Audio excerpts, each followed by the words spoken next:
Des étendues infinies, des glaciers imposants et la nature sauvage des parcs nationaux. À l'ouest du Canada, la Colombie-Britannique fascine par sa beauté spectaculaire.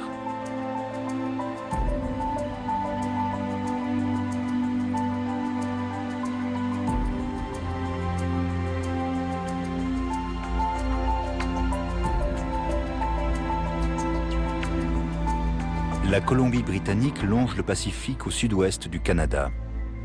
Troisième province du pays de par sa superficie, elle s'étend au nord jusqu'en Alaska. Au sud de la province, la ville olympique de Vancouver et ses environs bénéficient d'un climat tempéré. Dans un coin perdu des contreforts des Rocheuses canadiennes, un pick-up se ferait un chemin dans la nature. La famille Seven Deers est en route avec ses 4 enfants pour cueillir des baies. David est indien. Sa femme, Sana, une Allemande, vit ici dans les Rocheuses avec lui depuis 15 ans. Nous devons prendre les paniers. Tu en veux un? Et toi? Ils vivent à l'écart du monde, sur leur terrain de 80 hectares. Le voisin le plus proche se trouve à 20 km de là. Regarde, Hailey est déjà loin devant. Ils ont choisi leur terrain, puis ont conçu et bâti leur maison eux-mêmes, selon leur propre plan, sans l'aide d'un architecte ni d'un artisan. David a particulièrement fait attention à l'emplacement de la maison. C'est quand même bizarre. Les gens qui achètent un terrain ici pour y construire une maison ne pensent qu'au panorama. Comme ils ne connaissent pas le pays en hiver, ils sont loin de se douter qu'un vent cinglant de 120 km/h balaie les collines à cette saison. C'est pour ça que nous avons construit notre maison dans ce petit creux à l'abri des vents et réchauffé par le soleil en hiver. Le vent du nord vient de là-bas et nous en sommes totalement protégés. J'ai construit la maison avec Sana. Avant, il n'y avait rien ici.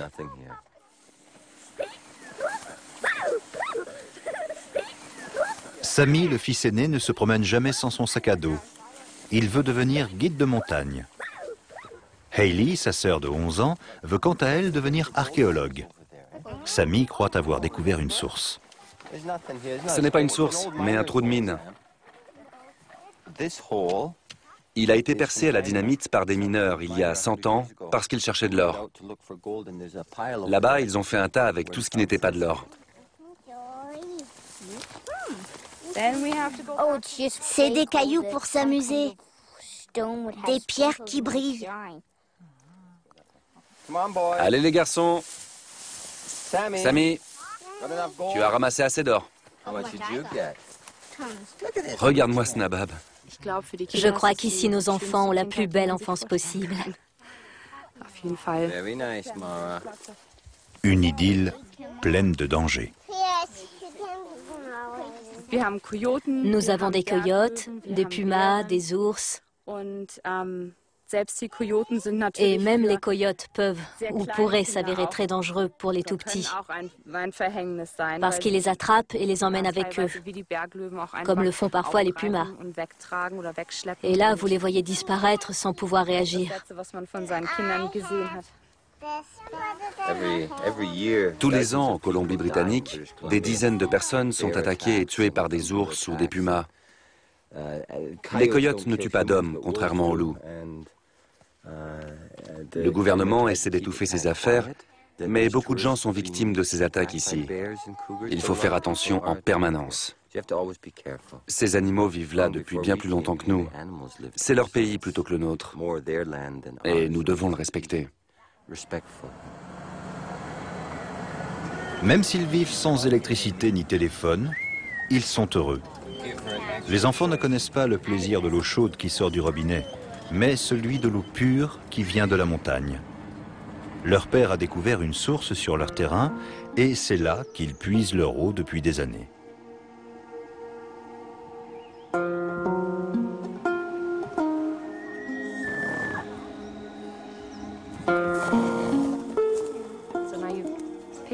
Prends-en encore quelques-unes, puis on arrête.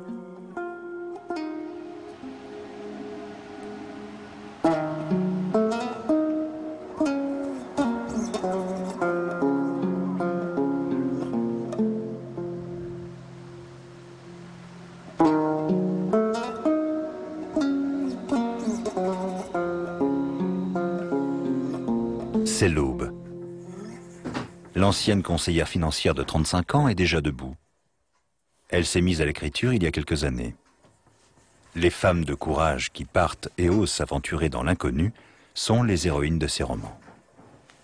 En ce moment, je suis plongée dans l'écriture de mon 3e livre. J'ai besoin d'un peu plus de temps. Je me lève vers 4 heures et travaille de 4 heures à 7 heures environ, jusqu'au moment où les enfants se lèvent. Je dispose d'une demi-heure de plus ou de moins selon l'heure à laquelle ils se réveillent. Et c'est mon seul moment de calme dans la journée. David aussi aime le calme de l'aube.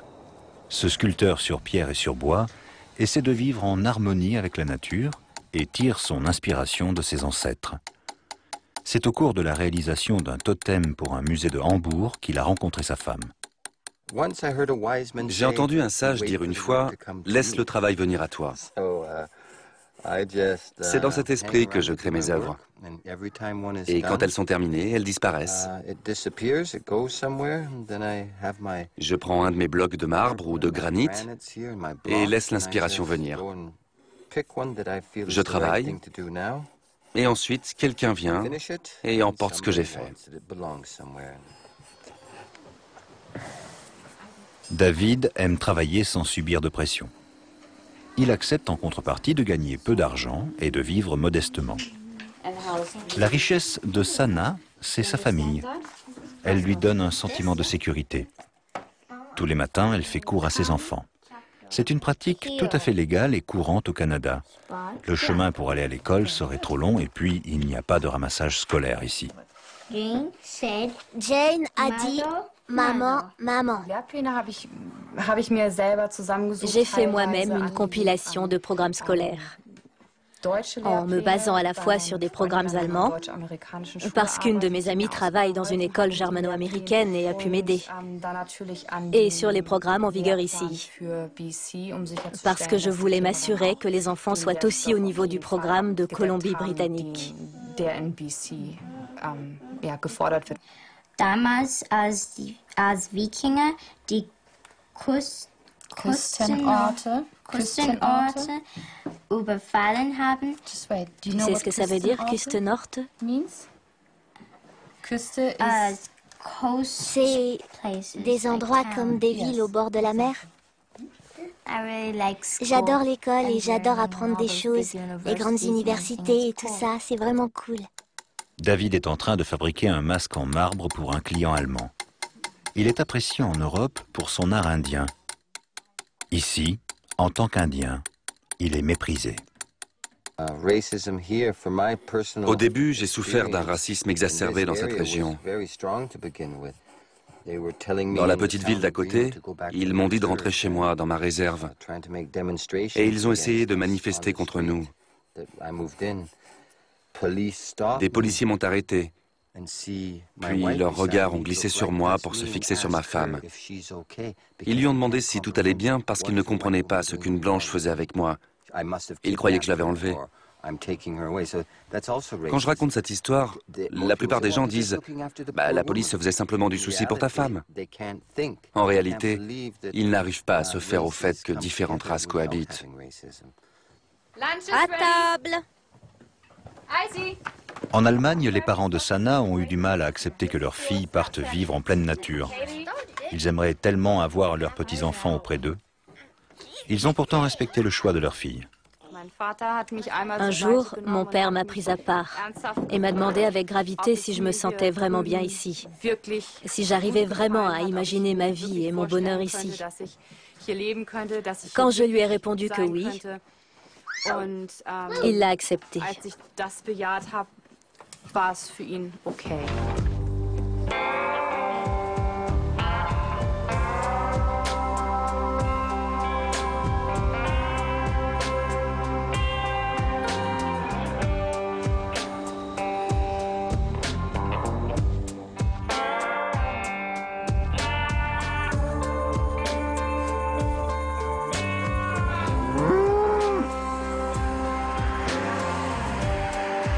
Midway, un village de 500 âmes, se situe à moins de 200 mètres de la frontière américaine, tout au sud de la Colombie-Britannique.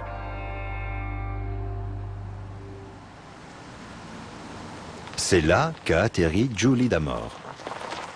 Après avoir longtemps vécu à Vancouver, elle a décidé de s'installer à la campagne. L'infirmière s'est liée d'amitié avec les Seven Deers. Elle a assisté Sana pour tous ses accouchements. En tant que mobile nurse, c'est-à-dire infirmière à domicile, elle se déplace régulièrement.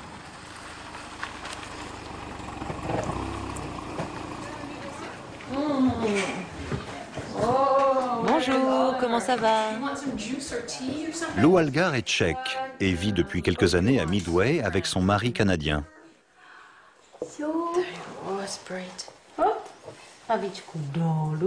Elle se félicite de la bonne santé de son fils, tout juste âgé de 3 mois.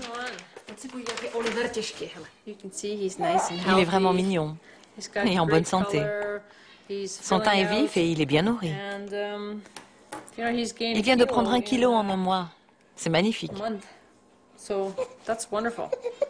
Oh, voilà qu'il se fâche maintenant. Oh, bah voyons. Oh là, qu'est-ce qu'il y a? Est-ce que tu peux tenir debout?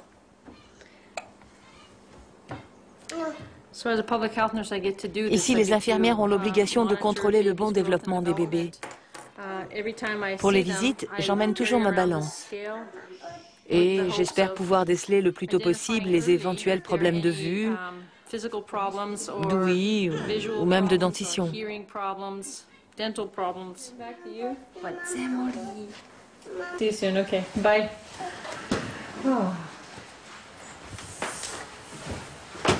Julie apprécie d'autant plus ce genre de visite qu'elle a d'autres patients qui souffrent de problèmes de santé et d'argent. Ils habitent dans des lieux reculés, comme par exemple Beaverdale, un petit village de montagne. Beaucoup de villageois ont un problème avec l'alcool et la plupart sont au chômage.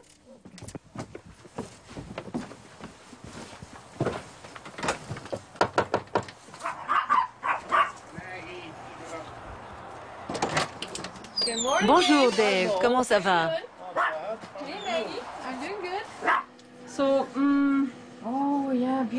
Oh, c'est du joli, ça s'est passé hier? Dave s'est blessé à la main en sciant du bois. Tu as dérapé? En plus, je me suis cassé la main. Ah oui, elle est cassée. Oh, je suis désolée pour toi. Bah, tu me connais. Je suis un rude montagnard. C'est vrai que tu es un homme de l'Ouest.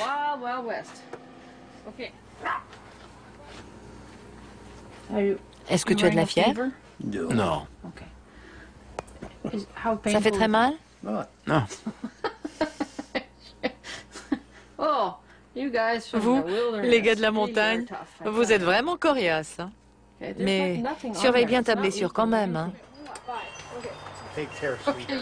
Allez, porte-toi bien. Ok. Fais bien attention à toi. Bien sûr. Bon voyage.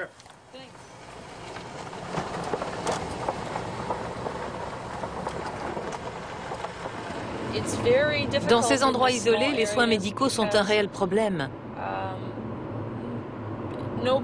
Parce que personne ne veut prendre en charge une commune comme Beaverdale. Il n'y a pas de médecin à proximité. Et les infirmières sont peu nombreuses. Toute personne qui veut aider les gens d'ici est obligée de parcourir de très très longues distances.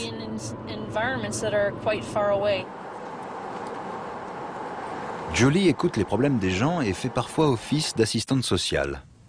Sa dernière visite d'aujourd'hui est consacrée à une femme qui élève seule son enfant.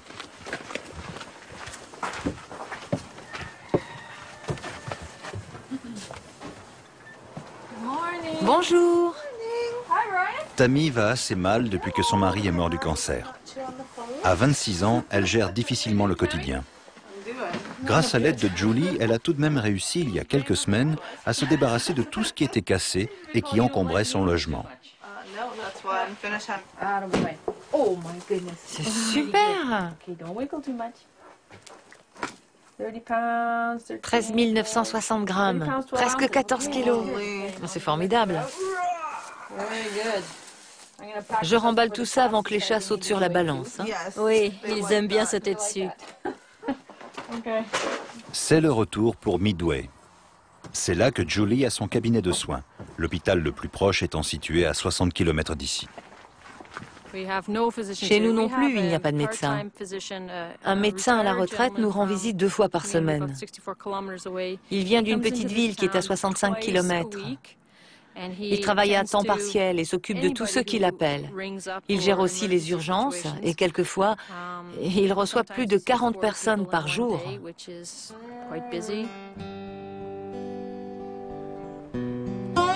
Au sud de la Colombie-Britannique se trouve la vallée de l'Okanagan. Ici, le climat est particulièrement favorable à la viticulture car c'est l'une des régions les plus chaudes du Canada. Il existe un nombre impressionnant de lacs, le plus grand étant le lac d'Okanagan qui fait 120 km de long.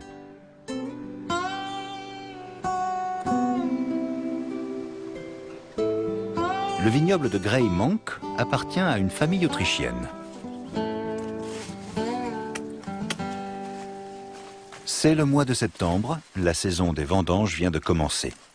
On cueille les premières grappes. Ce travail est effectué par des Mexicains, une convention ayant été passée entre le Canada et le Mexique. Un travail aussi qui n'est autorisé que pour la période de récolte des fruits et du vin, et qui les éloigne de leur famille pour plusieurs mois. Nous travaillons ici pour avoir une vie meilleure là-bas, au Mexique. Évidemment, c'est très dur de quitter sa famille, mais c'est pour notre bien. Georg Heiss fait une visite de contrôle. Pour les vendanges, cet entrepreneur emploie jusqu'à 20 travailleurs saisonniers, qui sont tous hébergés dans son vignoble. Ils ont bon goût. Tout se passe bien? Oui, j'ai presque fini. Ah, ils sont délicieux. Le cépage récolté est du Zigerebe. Il donne un vin très doux qui se boit au dessert, mais il ne fait pas l'unanimité dans la famille Heiss. C'était le cépage que nous cultivions le moins. Comme tous les viticulteurs, on passe notre temps à se plaindre du manque de terrain. Alors avec mon fils, on s'est dit qu'on allait se débarrasser de ces vignes. Mais ma femme nous a regardés et elle nous a dit que si on faisait ça, elle nous liquiderait avant. Donc on a préféré augmenter la production. Et maintenant, il est bien implanté chez nous. Vous savez, quand on est marié depuis tant d'années, il vaut mieux prendre au sérieux ce genre de menaces.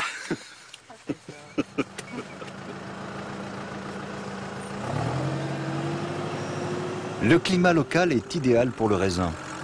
Le vin canadien produit dans la vallée de l'Okanagan est de plus en plus apprécié au niveau mondial. Et les vins de Grey Monk ont déjà reçu plusieurs récompenses. Georg Heiss a émigré au Canada il y a près de 50 ans et a été coiffeur pendant des décennies jusqu'à ce qu'il ait envie de faire autre chose. À présent, il a 40 salariés permanents. Un de ses 3 fils l'assiste dans la direction du vignoble. Bon, vous êtes prêts? Presque, dans 5 minutes. Le premier pressage de l'année. 1000 tonnes de raisin passent par le pressoir chaque année. Ensuite, le jus de raisin est stocké dans les grandes cuves, puis les cépages rouges apparentés au Bordeaux et au Bourgogne sont mis en fût de chêne.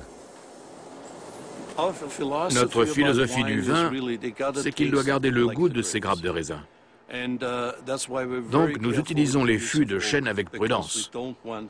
Nous voulons conserver la pureté des cépages. C'est pour cette raison que nous ne mettons jamais de vin blanc dans des fûts de chêne. Pour le rouge, nous y allons doucement avec le chêne. La vallée de l'Okanagan, à 4 heures de route de Vancouver, est non seulement réputée pour ses vignes, mais aussi pour ses cultures fruitières.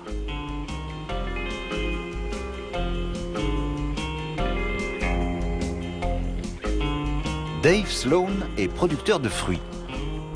Il vient de finir sa journée de travail et avec son fils James, ils ont envie de se détendre. Ici, de nombreuses familles possèdent un bateau. Il est naturel de pratiquer toutes sortes de sports nautiques. Père et fils sont également bons skieurs. Les pistes sont à 1 heure à peine, mais en été, c'est le ski nautique qui est de mise. Ils aiment le wakeboard, c'est-à-dire le ski nautique sur une large planche.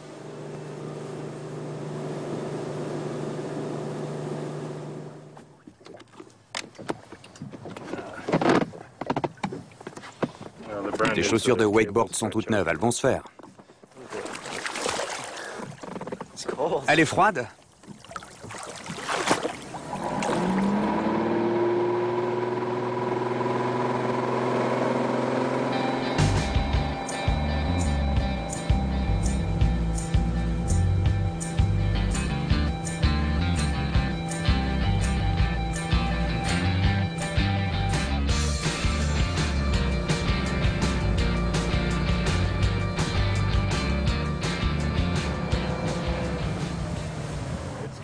Et James? C'est dur, hein? J'ai cru que j'allais tomber en arrière. Piégé par ton sillage. C'était super, vraiment sympa. T'as eu peur? C'est juste une manière agréable de finir une journée. Ça détend pas mal.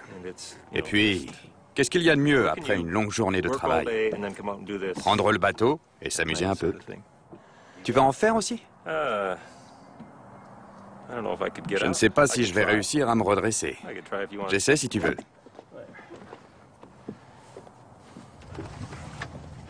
Âgé de 58 ans, Dave est resté assez sportif. Est-ce que son fils de 16 ans reprendra le flambeau et dirigera l'exploitation dans quelques années? Je ne sais pas encore, peut-être plus tard. Mais je voudrais d'abord travailler ailleurs, voir peut-être le reste du monde, et puis revenir ici. C'est un bon plan.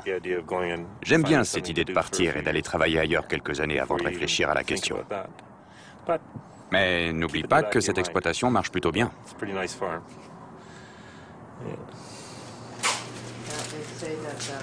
Un petit magasin fait aussi partie de l'exploitation. C'est le royaume d'Arlene Sloan. Elle aime bien le contact avec la clientèle et vend les fruits de saison récoltés tous les jours dans la propriété. Des poires, des framboises, 12 variétés différentes de pommes. Mais en ce moment, c'est la saison des pêches. Elles sont vraiment savoureuses, ces pêches. Je vous en mets 6? Le magasin de fruits est connu dans toute la région et même cité dans de nombreux guides touristiques. Ces jours-ci, Dave s'occupe essentiellement de la récolte dans les champs. La période de 3 mois, comprise entre août et fin novembre, est pour lui la plus intensive. Il doit se lever à 6 heures au plus tard et ne se couche pas avant 11 heures du soir. Il contrôle ses fruits tous les jours pour voir s'ils sont arrivés à maturité. Dans son enfance, il galopait à travers champs sur son poney. Mais son pays a bien changé depuis. Elles seront bientôt mûres. À l'époque, il n'y avait que 3 familles ici. Nous étions 6 enfants et nous nous rendions visite les uns aux autres. Nous avions tous des chevaux et nous nous amusions beaucoup avec. C'est une autre époque. Maintenant, il y a une route qui passe, il y a 3 districts et énormément d'activités.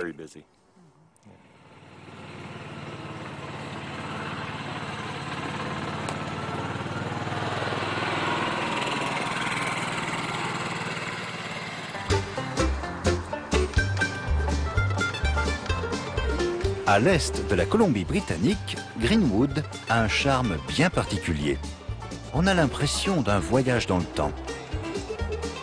Greenwood est non seulement une ancienne cité minière, mais aussi la plus petite ville du Canada, avec ses 675 habitants. Il y a plus de 100 ans, des chercheurs d'or sont venus poser leur tente ici pour rechercher des filons de cuivre, de minerais et surtout d'or. Fred Marshall et sa femme Jane assistent, comme toujours, à la grande foire. On fait la fête pendant 2 jours. La foire, appelée Rock Creek Fall Fair, attire beaucoup de monde avec tous ses animaux et ses innombrables concours. Les visiteurs affluent des régions environnantes. Fred et Jane n'ont pas à faire un long trajet puisqu'ils habitent juste à 20 km de là, dans les montagnes. Ici, il y en a pour tous les goûts et tous les âges, pour les plus jeunes comme pour les plus âgés. L'atmosphère est vraiment sympa. Tout le monde s'entend très bien ici. On en profite aussi pour retrouver des gens qu'on n'a pas vus depuis la dernière foire. C'est vraiment un endroit chouette.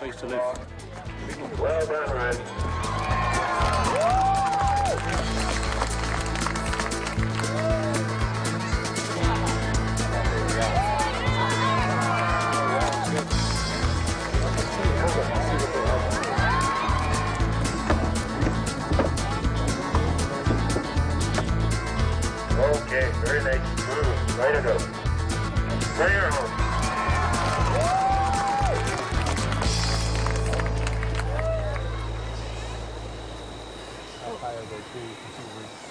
Voilà leur foyer, qui est aussi celui de Wilson, leur fidèle compagnon. Ils possèdent un terrain de 800 hectares que Fred a acheté parcelle par parcelle. Il voudrait être inhumé un jour sur sa colline, qu'il a baptisée Marshall Mountain, auprès de ses parents et de sa belle-fille, disparue bien trop tôt. Un jour, le plus tard possible, je l'espère, je reposerai ici entre ma mère et mon père, auprès des miens, avec Jane à mes côtés. Ça serait bien. Et voilà nos projets pour l'avenir. Mais nous ne tenons pas à les concrétiser dans l'immédiat, évidemment.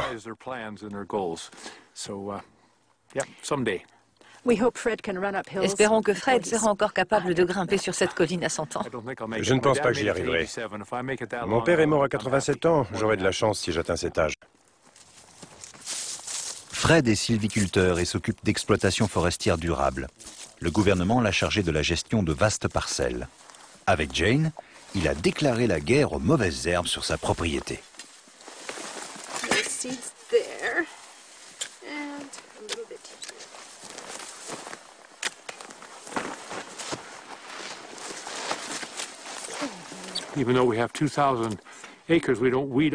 Même si nous avons 800 hectares, nous ne désherbons pas partout.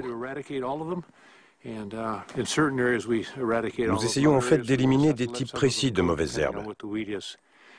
Si vous les laissez pousser, vous ne vous en sortez plus. Nous avons entendu parler de fermiers qui ont été contraints d'abandonner leur exploitation à cause de ces plantes. Il est hors de question que ça nous arrive. Bien sûr, c'est beaucoup de travail, mais si vous voulez vivre dans un bel endroit, vous devez vous donner du mal et donc vous débarrasser des mauvaises herbes. Ils ne travaillent pas toujours en équipe. Quelquefois, Jane se déplace toute seule dans la nature pour arracher les mauvaises herbes. L'année dernière, je voyais souvent un ours. Dès que j'entendais un bruit, je m'approchais pour voir ce que c'était. Il se relevait et il me regardait à son tour. Alors je me mettais vite à faire du bruit pour le faire partir. Je voulais l'effrayer, parce qu'il ne faut surtout pas qu'il s'habitue à l'homme. Ce serait dangereux. Une fois, des ours se sont aventurés près de leur maison, mais en fait, c'était des pêches que Jane avait oubliées dehors qui les avaient attirés.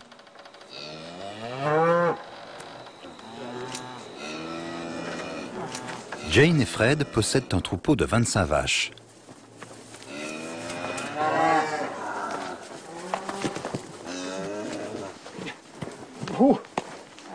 Je sais qu'elle est costaud.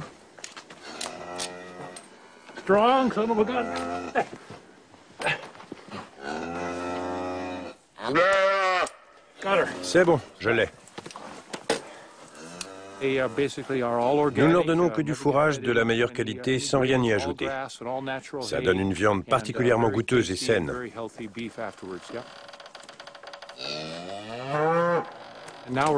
Nous allons maintenant conduire les bêtes dans les pâturages d'altitude et elles vont y rester jusqu'à fin octobre.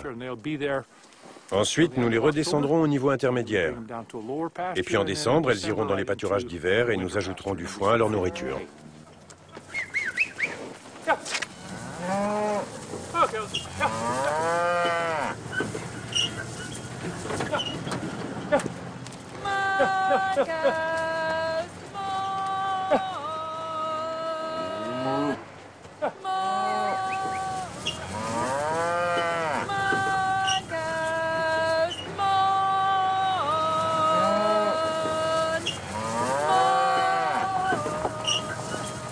Fred doit veiller à ce que les vaches restent sur le chemin.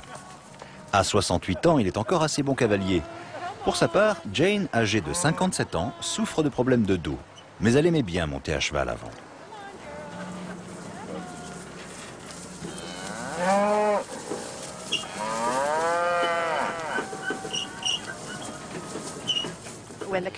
Nous laissons les vaches paître seules ici 1 ou 2 semaines. Puis nous venons à cheval ou à pied, voir si tout va bien, si elles sont toutes là, ou si l'une d'elles s'est échappée, ou bien si les vaches d'un autre troupeau se sont mêlées à elles. Nous vérifions constamment si elles sont en bonne santé.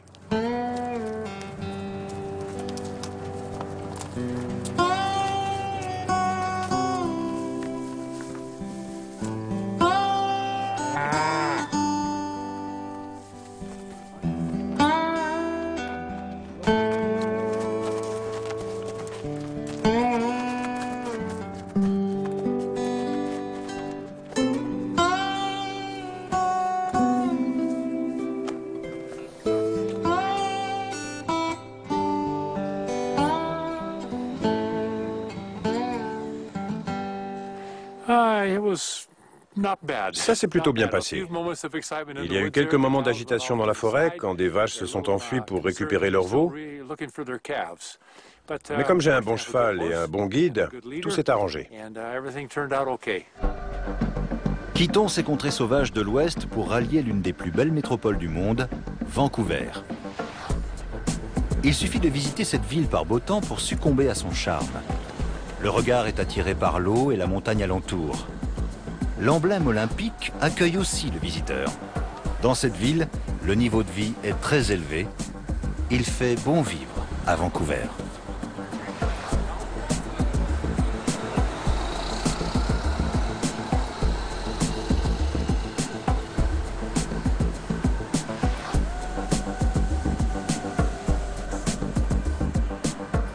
La famille Karks habite à l'ouest de la ville.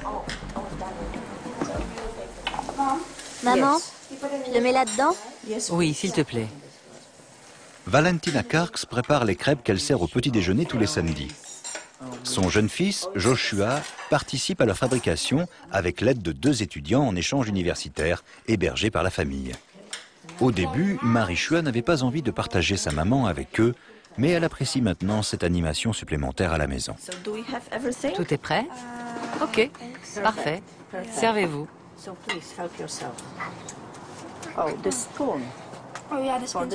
Valentina enseigne dans un lycée privé. D'origine polonaise, elle vit à Vancouver depuis 16 ans et a adopté quelques traditions canadiennes.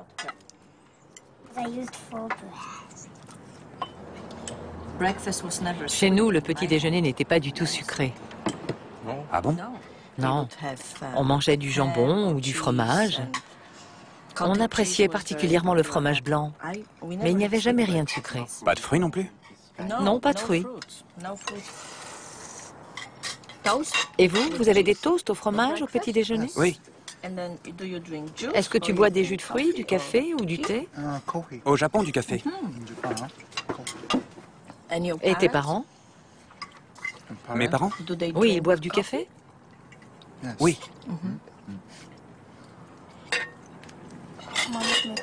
Daniel est mexicain et Kochi, japonais.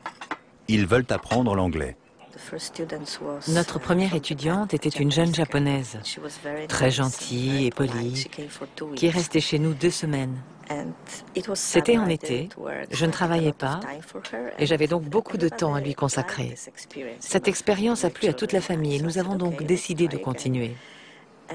C'est aussi un choix financier parce que ça permet d'augmenter mes revenus. Mais c'est avant tout l'échange culturel qui est enrichissant. Valentina est séparée de son mari depuis 2 ans. Entre-temps, elle a appris à faire beaucoup de choses toute seule. J'ai besoin d'un homme. Ah ben voilà, c'est bon maintenant. Finalement, je n'ai peut-être pas besoin d'un homme. La procédure de divorce est en cours. À l'âge de 44 ans, elle n'a pas retrouvé de compagnon. Oui, je vis seule. Enfin non, je ne vis pas seule puisque j'ai mes enfants et que la maison est remplie d'étudiants. Je ne suis ni seule, ni esseulée. J'ai beaucoup d'amis. Daniel a 24 ans et est avocat à Mexico. Il aime le style de vie de Vancouver, ainsi que la ville elle-même, et considère que c'est la meilleure période de sa vie. Il rejoint le port de Vancouver à bord d'un ferry.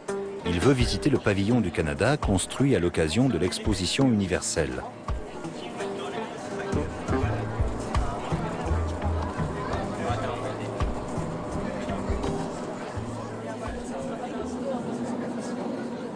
Aménagé le long de la côte, le complexe sert à présent de palais des congrès et de terminal pour les immenses paquebots en partance pour l'Alaska ou Toronto.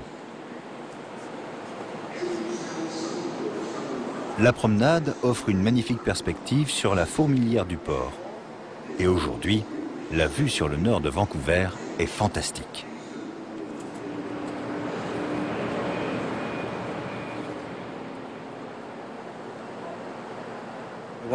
J'aimerais bien faire une croisière. Peut-être que si j'avais de l'argent. Ça reste très cher, je crois.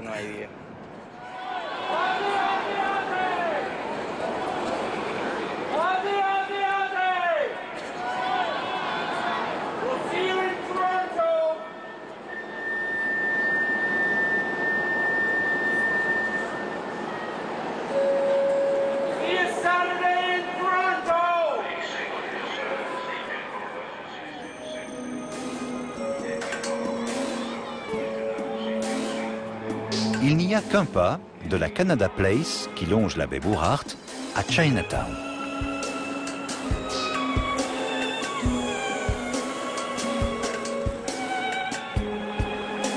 Des idéogrammes et des plats exotiques vous transportent dans un autre monde.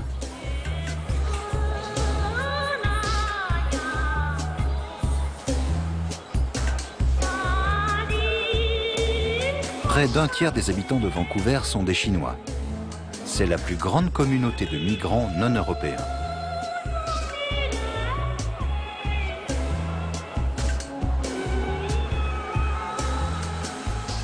Suzanne Ng se démène dans sa boulangerie baptisée Newtown Bakery. Native de Hong Kong, cette Chinoise estime qu'il est normal de travailler 14 heures par jour. Sa boutique est à la fois un restaurant et une boulangerie. Elle est ouverte 7 jours sur 7. Les pains cuits à la vapeur sont la spécialité de la maison. Elle l'a ouverte alors qu'elle était sur le point d'accoucher il y a 25 ans. Et depuis, elle a élevé ses 2 enfants, dont l'un viendra bientôt l'assister au magasin. Ces petits pains sont très demandés dans la boutique. Et c'est un peu comme les hamburgers. Nous en avons toutes sortes de variantes. Il y a ceux qui sont relevés, ceux qui sont fourrés à la viande et ceux qui sont sucrés. Les Chinois les consomment à toute heure de la journée. Et les enfants en emportent à l'école. La prochaine fournée attend à la cuisine. C'est une méthode vieille de 1000 ans.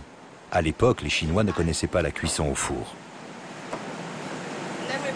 Ensuite, on les pose là-dessus, sur l'eau bouillante.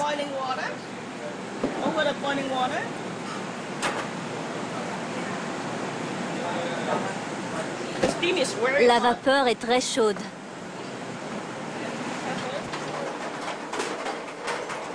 Avec ses 45 employés, cette boulangerie est son magasin principal.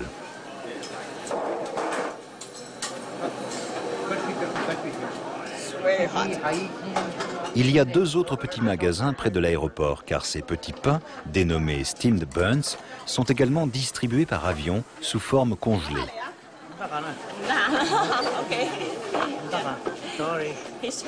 Il nous aide pour les cartons. Je suis aveugle. Il faut bien que je m'occupe. Alors je plie les cartons ici pour m'occuper. 364 jours par an. Jamais de congé sauf à Noël, quand ils ferment. Alors je reste à la maison pour mon jour de congé. J'ai pas de dents, pas d'yeux, pas d'argent et pas de cerveau. Voilà, sinon ça va. Je suis heureux, je m'occupe. J'ai travaillé toute ma vie. Quand j'étais petit, j'allais à l'école et je travaillais. Je suis né là, je mourrai là, voilà. Merci le Canada, je suis en vie.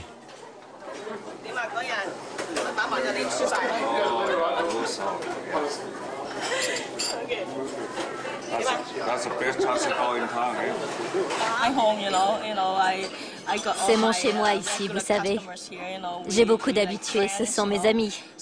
Et quelquefois, quand je ne les vois pas pendant quelques jours, je me demande ce qui leur arrive.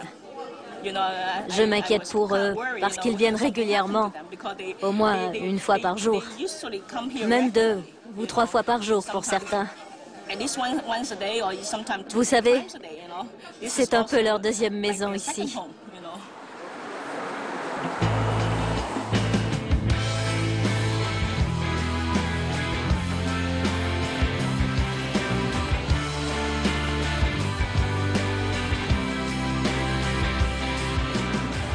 Coucher de soleil à l'ouest de Vancouver.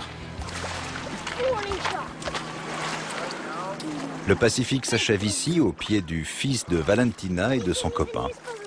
Valentina termine son week-end avec eux au bord de la mer.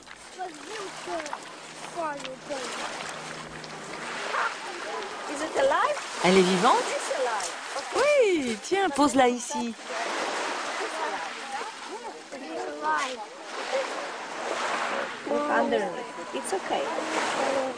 Bon, ben c'est bon, remets-la à l'eau alors. Vancouver est le royaume des loisirs, en toute saison. À seulement 20 minutes de chez moi, je peux faire du ski de fond ou du ski alpin. Et je peux faire du patin à glace. En été, je peux faire du roller ou des randonnées. Il y a de superbes chemins de randonnée. En Europe, il faudrait faire des trajets énormes pour trouver des endroits aussi beaux. Lorsqu'on vit dans cette magnifique ville qui longe le Pacifique, c'est qu'on a irrémédiablement succombé à son charme.